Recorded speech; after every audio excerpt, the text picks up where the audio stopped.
Ukraine's position hasn't changed. Russia has to pay for the reconstruction of Ukraine. Russia has to release the kidnapped children. Russia has to pay war crimes trials. The Russian position also hasn't changed. The four oblasts of Donetsk, Luhansk, Zaporizhia, Kherson should be all in Russian hands, and they, together with Crimea, should be legally recognized by Ukraine. That's not going to happen. Leave this to the adults in the room, the Europeans, the Canadians. You, American children, please, I think, leave the process.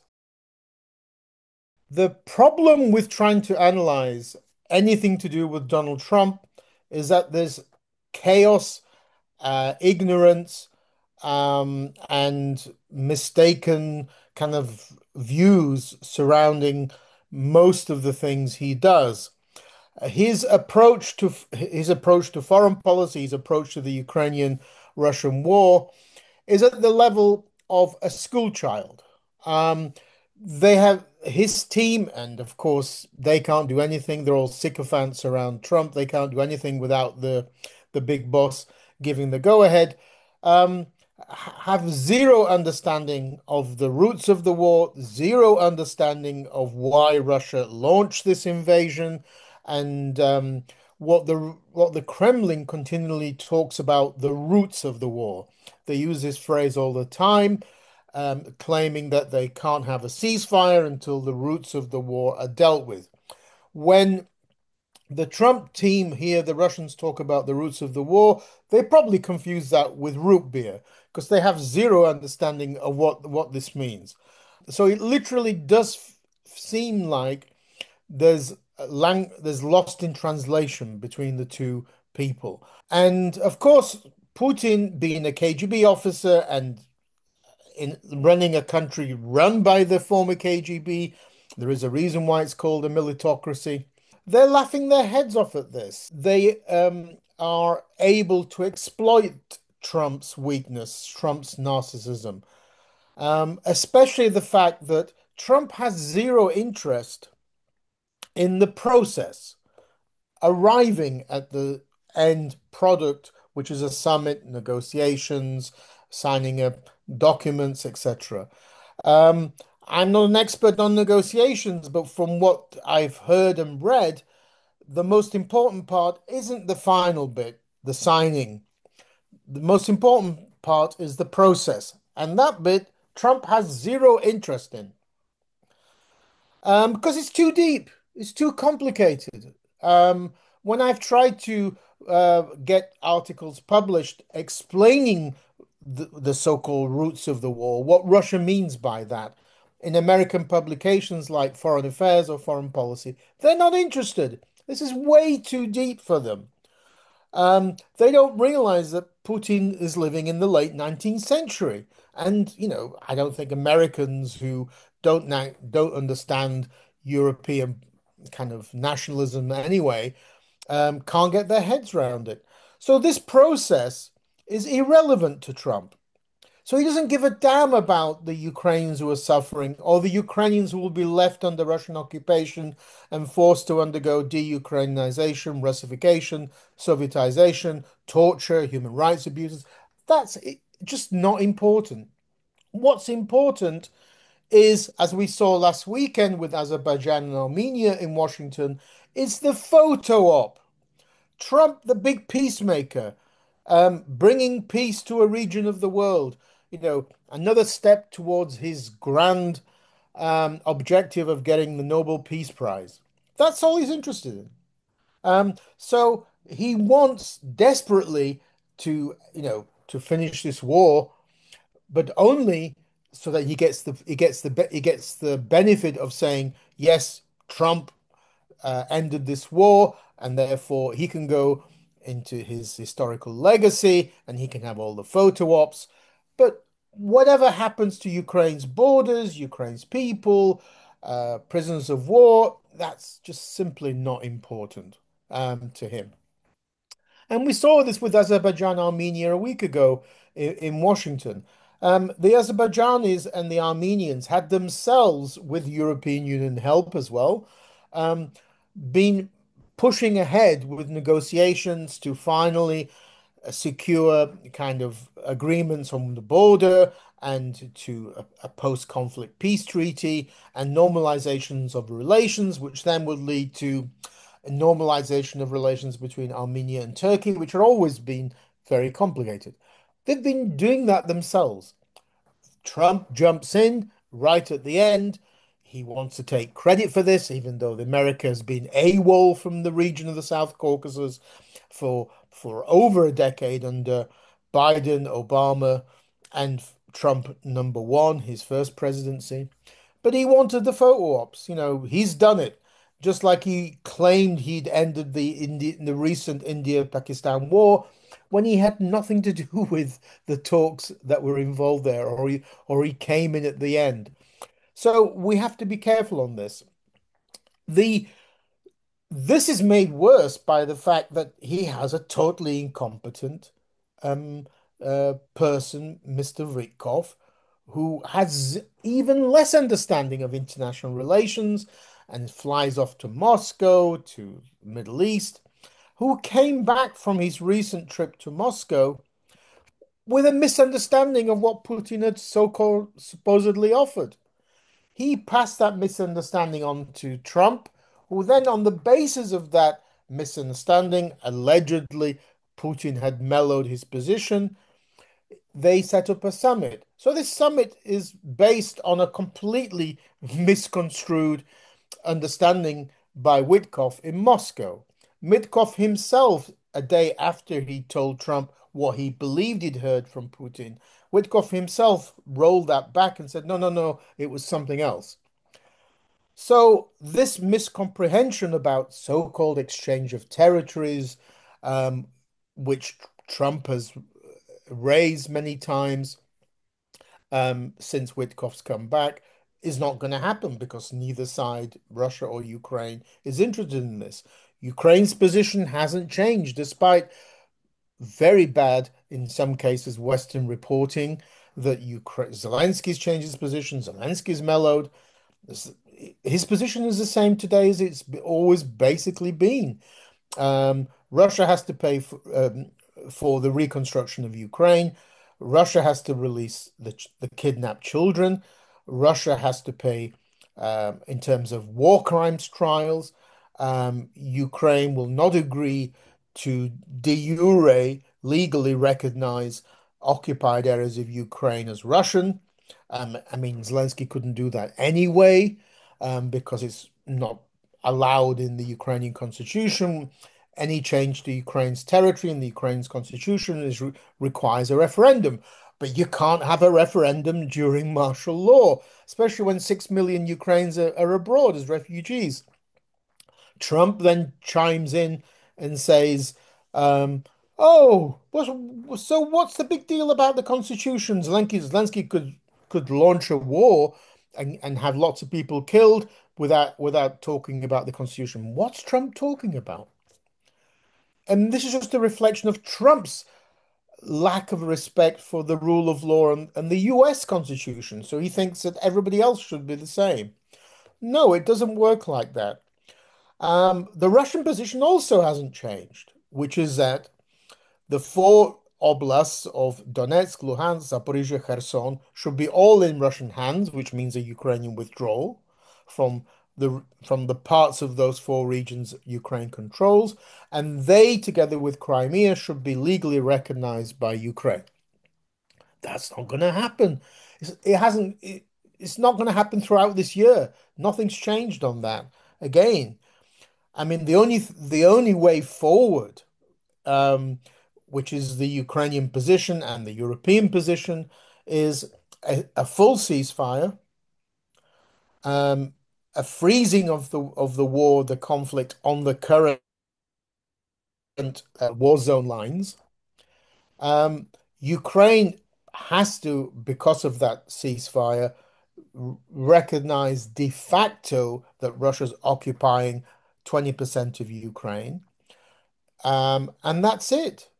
But Russia's always, and it won't change its position in Alaska tomorrow. Russia has always opposed that. Russia has proposed partial ceasefires, so no attacks on energy infrastructure. And the reason it does that, because Ukraine is hammering Russia's oil and gas industry. So it would benefit the most from any kind of cessation of attacks on energy infrastructure. But Russia has always said that it will never agree to a full ceasefire. Why? Because the Russian position hasn't changed. And why they don't get this in Washington is beggars belief. The Putin's position is he doesn't give a shit about the number of Russians being killed, which is about 1,500 a day. For him, he believes that the wind is in his sails, as it were. That that this attritional warfare taking place, that Russia will eventually succeed in breaking through the lines because of superior numbers in manpower. Russians don't give a damn about dying. They have no value on their lives. And so for those kinds of reasons. Plus, unlike Western countries, Russia has serious allies.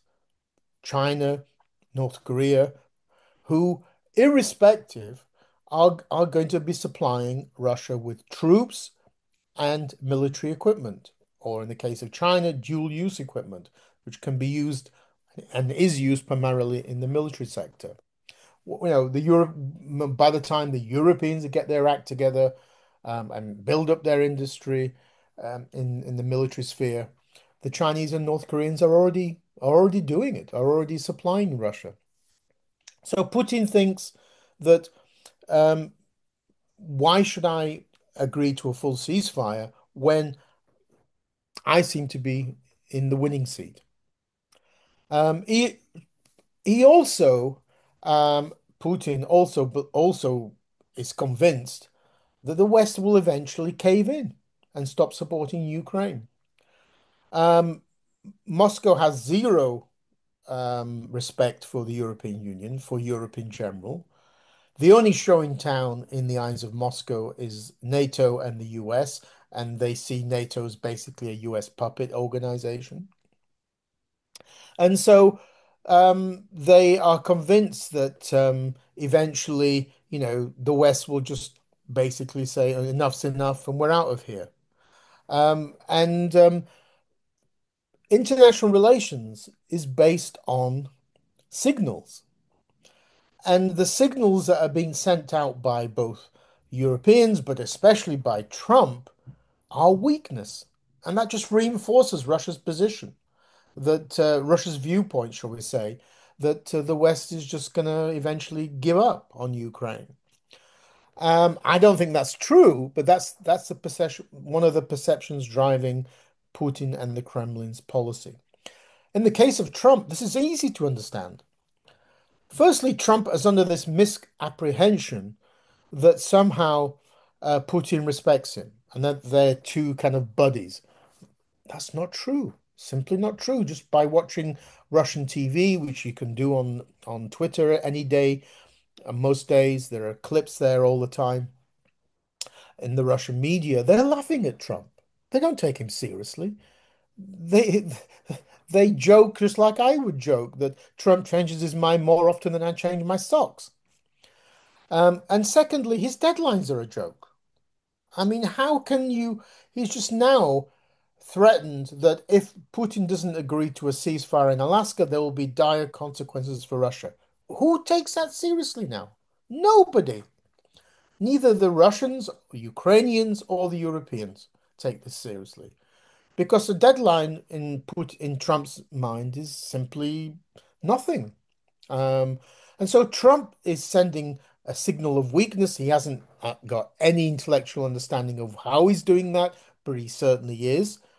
Um, and the Europeans, because they're either disorganized or not united, or they have, I would say, very weak leaders who, like, my favorite is Macron, who is desperate to be seen as a de Gaulle, but which he has no chance to be. But like the younger Trudeau wanted to be seen like his father, and he had no chance in that. And so that aura of weakness also reinforces Russia's position. So the likelihood that anything will come out of this meeting in summit in Alaska is in the terms of advancing peace is simply not going to happen. Of course, Trump, being the narcissist he is, will say, only I was able to do this. Oh, peace has moved forward. This is all Biden's fault. The war would never have happened if I was president, which is complete rubbish, of course. And as he's done on many occasions, including a few days ago, he's blamed Ukraine for getting into the war. It's Ukraine's fault. Did Ukraine invade Russia? What's he talking about? Um, but it's Ukraine's fault somehow that it's in this military confrontation or conflict war with Russia. So I don't think the peace process will be advanced at all. What will be advanced, sadly, is Russia's nationalistic and imperialistic image of itself as a great power, as an equal to the United States. Russians have that inferiority complex since 1991 that the West did not treat them as an equal. And by the West, in here, what they mean is the United States. In the Cold War, the US and the USSR were allegedly equals, but from 1991, Russia and the US were not viewed as equals. Now, with this summit in Alaska, this is shown to have changed. And Putin's going to put that mantle on himself and say, I did this. I gave since I've come to power 25 years ago, it's me that's rebuilt Russia as a great power, even though there's nothing at all of any evidence that Russia's a great power. It's a massively declining great power, unlike China, which is a rising great power. But that's the perception and that's the claim that Putin is going to spread after the summit in Alaska. And Trump is going to reinforce that. Even though that's bad for the world, it's bad for the war in Ukraine because it just reinforces that military aggression and imperialism against Ukraine. And it's bad for the region because Putin's going to add to that and say, you Europeans need to start respecting Russia, just like the Americans are now doing. So I think in conclusion, my view is that it actually would be very good if Trump followed up on his threats to leave the peace process. Just the hell get out of it. Trump has agreed to continue selling weapons to the Europeans, who then give them to Ukrainians. Fine. I think it's disgusting, to be quite honest, because that means the United States is making money off Ukrainian blood. So the morality, the high morality of the United States, the Ronald Reagan era has all gone. But nevertheless, Trump said that's going to continue. So if that's going to continue, why do we need Trump continuing this farcical peace process? Please, Donald Trump, just leave the peace process and just go back to causing chaos and uncertainty and intellectual confusion in other parts of the world. That would be far, far better, I think, for the Ukraine-Russia war. Leave this to the adults in the room, the Europeans, the Canadians. You, American children, please, I think, leave the process. Thank you.